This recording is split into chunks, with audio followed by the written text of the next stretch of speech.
This is so exciting for me because I was just briefly speaking with him and a minute ago before we got going. This is Edward Fitzpatrick. He's in charge of a new cannabis economy. I don't know anything about it because I only found out about this last night.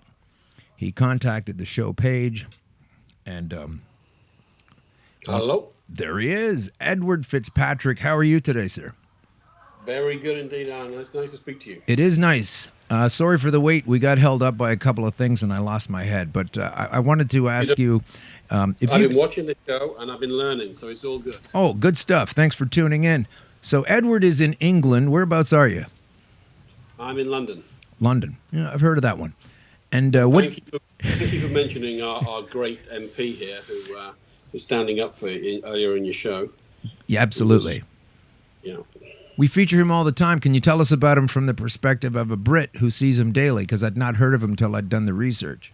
Yeah, Paul Flynn. He's a Labour frontbencher, so he's not a backbencher. He's a frontbencher.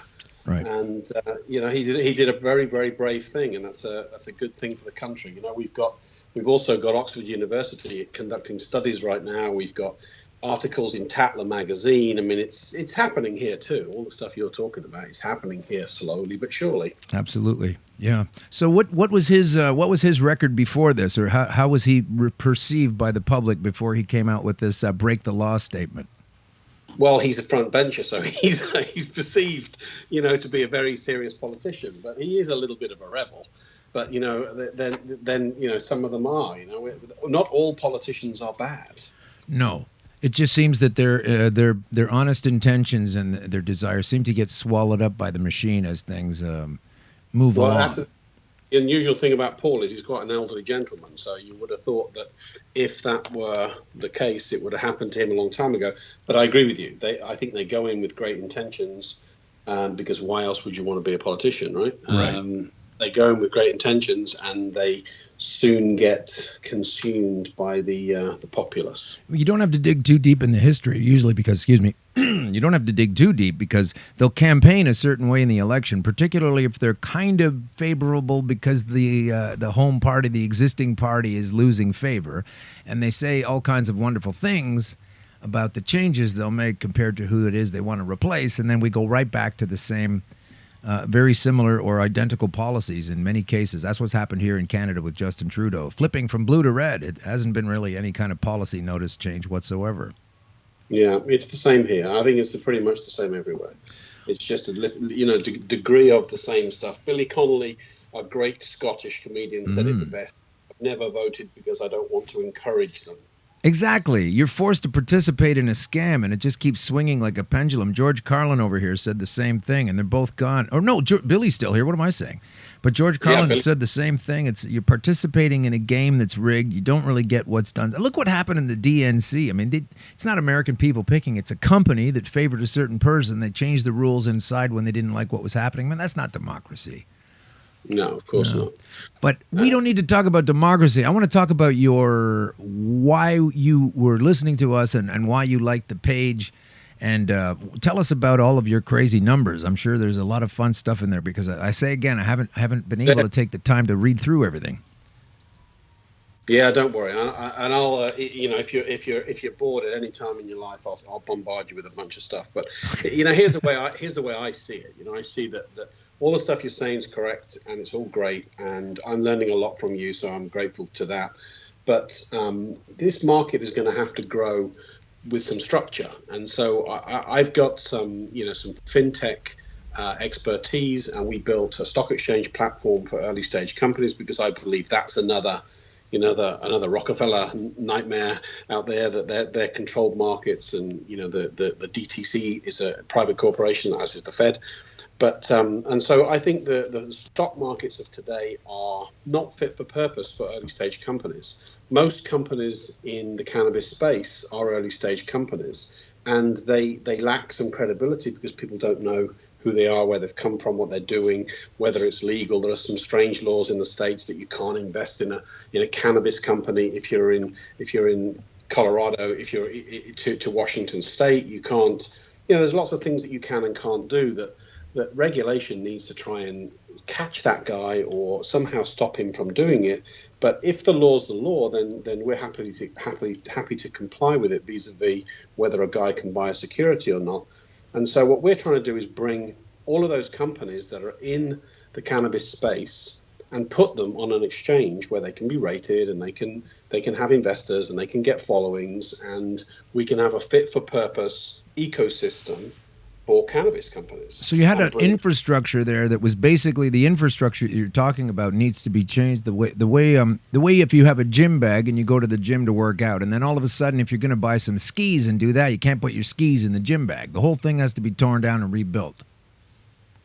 Well, yeah, I'm not saying it has to be torn down and rebuilt. I'm saying that today's stock markets are not fit for purpose for early stage companies, and they're definitely not fit for purpose for early stage cannabis companies. And so we've built a stock exchange that's a legally verified stock exchange that allows any cannabis company, even if it's a startup, to come and list on the exchange and show itself to the world.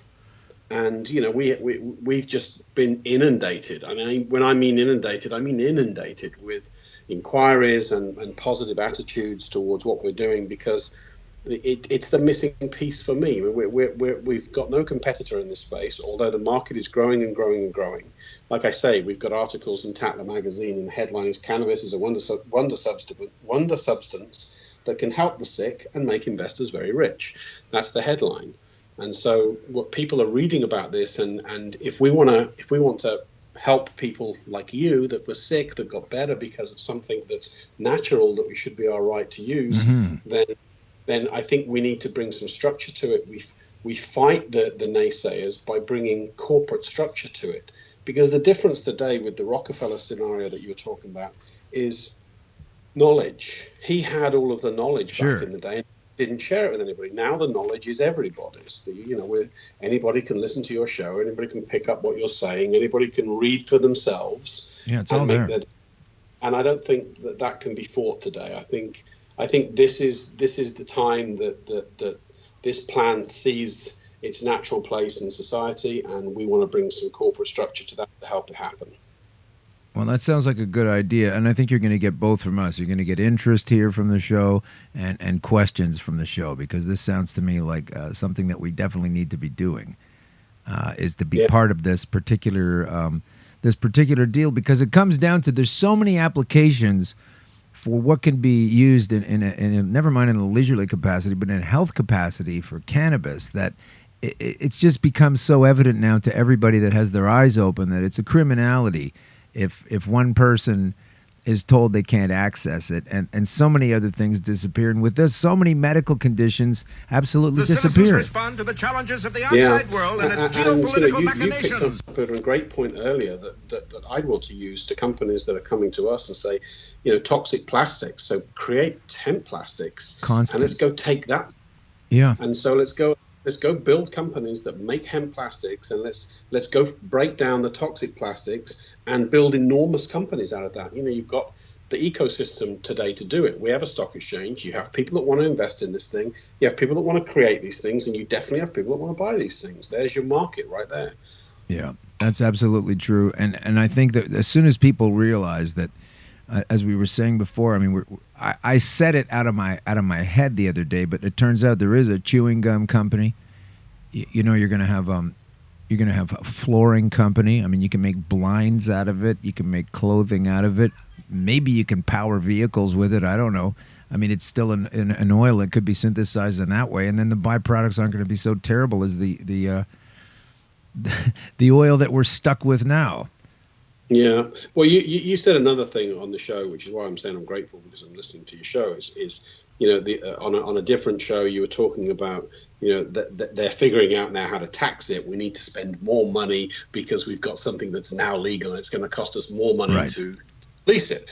Right. So if they figure it, but that could be a good thing. When they figure out how to tax it, that's when the problems go away from those guys. Colorado's made $500 million in tax receipts already. Well, I think you have to look into that carefully when you set it up jurisdiction by jurisdiction, because if it gets to a certain point where the city's taxing it, the province is taxing it, the country itself, the federal, you got 3 or 4 levels of taxation, maybe there's some kind of retailer tax, then all of a sudden you got a $27 gram. or a 14-pound Yes. gram. That's not going to be any good. No, that's true too. That's true too. You're going to create this backlog of, as soon as they put a price on it, bang, you're back to the black market, whether it's a legal substance or not. We had the same thing with cigarettes in Ontario years ago when they jacked the rate up for everyone's health. They jacked up a pack of cigarettes to $10 when they were normally selling for $3 or $3.50 back in the day, and that just caused an instant black market. And then they were fighting crime constantly and spending all this money on people breaking the law. But of course, as soon as you take something that they're used to and jack the price out of it, here comes the black market. We know that's what gets made, and so do the policymakers. Yeah, exactly. Do it anyway. And maybe that's why they need that extra money, because they want to get ready for the black market that they're going to create. That's maybe. it. That's it. So what can we do to best tell us the name of your website, for example? So right now it's Marijuana SX. I mean, we have a bunch of them, and some people are saying it shouldn't be called that, it should be called Cannabis SX. But right now it's Marijuana SX. We have all the tech. You can go there right now today and open a demo account and see how you trade on the exchange. And because I've kind of not used that word in a long time, if I could stop you, can you spell marijuana for us the way you do? It's one of those words that gets a different. It's like Omar Gaddafi when he had everybody spelled it different with a Q, with a K. So give us the exact URL.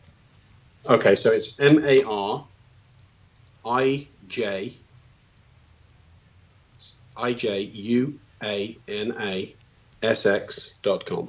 Perfect. Okay, now I have it. Now everybody has it. If you didn't get it, stop and go back 30 seconds. And what did you do before you got into? How did cannabis filter into your pool of awareness? Like, what were you doing before? Were you working in the stock market anyway?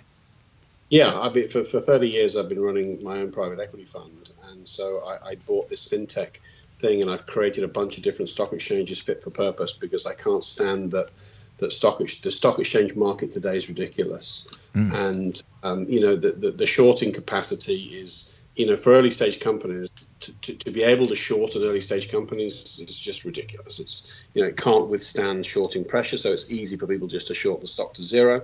But behind that stock are people and lives and jobs and ideas and dreams, not to mention the investors that put money in to get them there. And so I got frustrated because I funded a lot of deals that ended up going to the OTC Bulletin Board or even the TSX, and just getting driven down to zero for no good reason other than some trader could go make some money on it. And so I didn't like that, so I created a stock exchange that you can't short. It's just an honest exchange. You can buy a security or sell a security. You can't do anything else, because it's fit for purpose for early stage companies. That's exploded in terms of its growth. We've got 1,000 companies on one exchange. We launched in 50 countries. Wow. We did a whole big thing, and then we got approached by some great people in the cannabis space who said, we want one for the marijuana sector or for the cannabis sector. And so we started looking into this medical marijuana space and said, wow, this thing's going to be huge. It's like the internet all over again. And so we built a fit for purpose exchange for that. So we're arguing against some of the naysayers for us that are saying you can't do it because of those issues in the US where a guy sitting in one state can't buy a marijuana stock in another. And I say, well, this is a digitally delivered exchange. We can do anything. We can prevent that from happening. We don't have to regulate it from behind. We regulate it in front. So we can combat all of really any question that anybody fires at us and says you can't do this because, well, we can, because we've already thought about it and it's digitally delivered. So we can combat those things much easier. That's why I think it happens now, because there's just too much information out there too easily, too readily, and we can digitally deliver something. It's a 0 or a 1. You either did it or you didn't, and the facts are in front of you. So I wasn't specifically in this sector, but I've been learning about the sector. We took on some specialists. We partnered up with some people who are in the sector, who are big growers and big producers, and they become our founding partners in the exchange. And now we're looking for some more founding partners, and it'll be launched in it'll be 4 months before there'll actually be any listings on it. But in 4 months' time, there'll be listings, and we're taking in listing agents now. We're getting companies ready to list. The site will change in the next couple of weeks, so that you'll have more information. It won't just be the demo account, but you can go in and just put in a username and password, log in, get a demo account, see how it is to trade. We give you $25,000 pretend money so you can see how well you do. See how it goes, yeah. So this is great. You're basically building a new infrastructure or an adjunct infrastructure for the facilitation of cannabis propagation. And where do you see, like, how long has this been going on for you? And from the time you figured out to start this going, and where have you traveled to this point? And where do you see this thing a year, 2, 3, 5 down the road, or wherever you think it's going to have its most impact? Well, I'm a big thinker, so maybe I answer that question. People think I'm nuts, but I believe this is the ecosystem that will set it apart. That will be one of the catalysts that helps the sector really explode. There was the example we just talked about with the plastics. We can push out the plastic companies and say, let's start experimenting with hemp and make a division. We've got some investors ready to go, and that growth starts to engender more growth. Well, I want to do it like a 30s gangster when we do it. When we do it, I want to do it like a 30s gangster. We'll go old school there. We'll walk into these toxic, filthy, disgusting, fracking plastic companies and we'll say, look, this is the way we're going to do it from now on. You're going to get hemp oil and cannabis oil in there, and if you don't like it, you take a long walk up a short pier. And we just force them the way they used to do it to us all the time. We just you and I could just make an advert video just like that. It's going to be great, or we even shoot a whole movie. That's it. Well, we should do that. We should do that. You had me at, I have my own private equity fund. I was already impressed. You could have stopped right there, and I would have called you back next week anyhow. Thank you.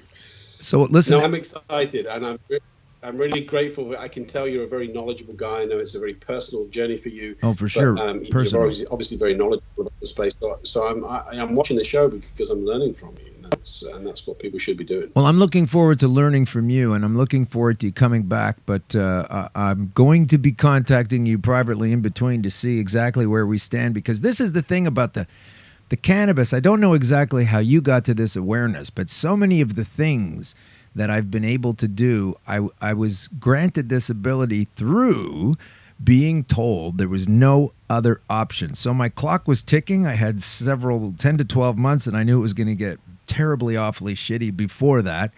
And it started off in a bad place, but I thought if I can just bang through 3 or 4 months of research, it's got to be out there. And I started to find things. And then the irony is that, or I don't know if it's irony, let me check on that. Anyway, it feels strange, let's put it this way, to be under the influence of cannabis in a psychoactive aspect of the plant, which ideally, if you can use the whole plant, that's the best idea. I understand there's a case for CBD only. But if you can take it all in, it does so affect your perception. And when you start to think about things in a certain way and see holes in them that I wasn't able to see before taking the cannabis, and it's like its own learning tool as you pop open some new ideas. And then I'm flattered enough to be on my own show now with a man in England who's inventing an adjunct to the stock market to better reflect the new burgeoning economy, who kicked this all off with his own private equity fund, telling me I'm right about things. This is way better than lying in a box 3 years ago. You know what I mean? I'm with you, Alan, 100%, and I'm glad you've been on that journey, because when you come out the other end, you're stronger. You can tell, you can hear in your voice, you're confident, and you don't have any fear because you've been through stuff that most people haven't been through, and so nailed it. So we need to just promote that. We're going to promote the living daylights out of you. It can happen to me, and I know I wasn't the only person to have this happen to, but I put the feelers out into certain areas. Do you know what it is?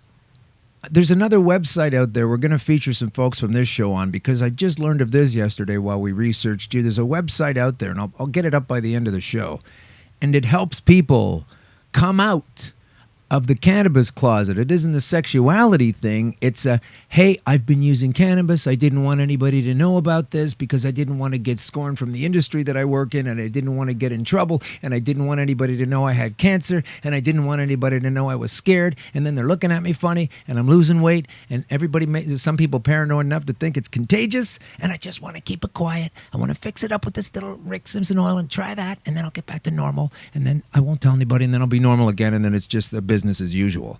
That was my original plan.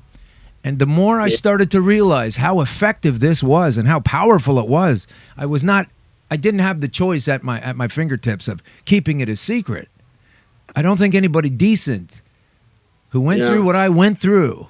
And I only say the severe pain aspect of it because, not for sympathy, I'm through that. I'm okay. I'm fine. Don't worry about it. It's okay. I'm saying it because it was so terrible, way, way, way down on the floor, awful. And the recovery was so fantastic. That's why I bring it up, not to get sympathy. I got sympathy at the time from the right people at the time, etc. It's over. I'm not lamenting anything. I'm happy about the fact that the way it went down. I'm grateful about the fact the way it went down. But you need to know just how terrible and just how awful I was in a state of guaranteed not going to make it. And that's okay now. I'm not upset about that anymore. It's even better. If they told me you have stage 2 or stage 1 cancer, etc., I can't promise myself that I would have jumped on the no chemotherapy train and the no radiation train. I probably, there's a good chance I would have gone along with it, even though I'd criticized it in the past. You're at the point, the point where they tell you this bad news, you're going to grab any kind of thing there is. And I was happy, literally happy to not have that choice. I didn't even have to make that decision for myself. I didn't have all my relatives leaning on to me, as so many times a victim of cancer will do. And the relatives go, oh, you have to do this, you have to do that, you have to take this. They're not the ones going through the journey. They're suffering from the misperception of what they believe that's based on lies, and they put that on the sick fella who might be more open to discovering his own path out of it due to the pressure of being left in no man's land, literally, while the clock's ticking. You don't know what that feels like until you're in there. So I'm glad to get out and tell people it can be so terrible. That's good news because I was worse than you. You're only stage 1. You're only stage 2. We can try to help you get out of this. And if you follow the plan and understand the things, maybe not everybody gets there, but people do. Not just me, lots of other people. So if you're a celebrity and you want to come out like Olivia Newton-John, etc., and tell us all about it, we want to propagate these facts. And the more we know, the quicker the laws change. Absolutely right. That's it. Let's get that out there. You touched on another one earlier when you talked about mammograms. I saw a TED talk about mammograms where they're telling you that you have breast cancer and you don't have breast cancer. Then you go and do the chemo and you get cured, and you go into the statistics that say you got cured, and they say, hey, 7 out of 10 are getting cured with the chemotherapy, but you didn't have it in the first place. Misrepresentation is a key sad thing. Tactic. Yeah. Well, that's awful. Well, listen, Edward, I'm going to have to let you go because we're going to wrap up soon. But I'm so happy you came on and that you reached out. And anybody listening, if you're doing anything in the cannabis industry or any type of awareness and you want to get the word out, or maybe your mom's got some problems, dial us up. We're putting the information out that's the real deal, not the pig squeal from Parliament, etc. And so Edward is here with his new economy. We're going to learn more about this. I'm going to read up on it, and I'm going to have some more pointed questions for you and see if we can get some things going on. But I want to get on board your revolution, and I'm glad that you were able to find us to connect those 2 train cars. So thanks a lot. Great speaking, John. Great speaking to you. We'll talk to you soon, Edward. Thanks a bunch. Okay. Take care, Bowie. I like that sound still, that goodbye Skype thing. That's Edward Fitzpatrick. He has his own private hedge fund. That's who that is. And he's transitioning all of the monetary skills and knowledge in 30 years worth of working in the market. He's seen where the holes are. And so I want to read a couple of things on the way out. Let's see if I can get the appropriate soundtrack for this. It's been a bit of a zoo in here with the rain, etc. outside. Let's see how I just want to dig flowers. Aren't you glad you didn't need surgery? Yes, I am. I am glad I didn't need surgery. You just need a big flower because guess what happens? I'm going to read this to you. I've had this in my pocket since show 1.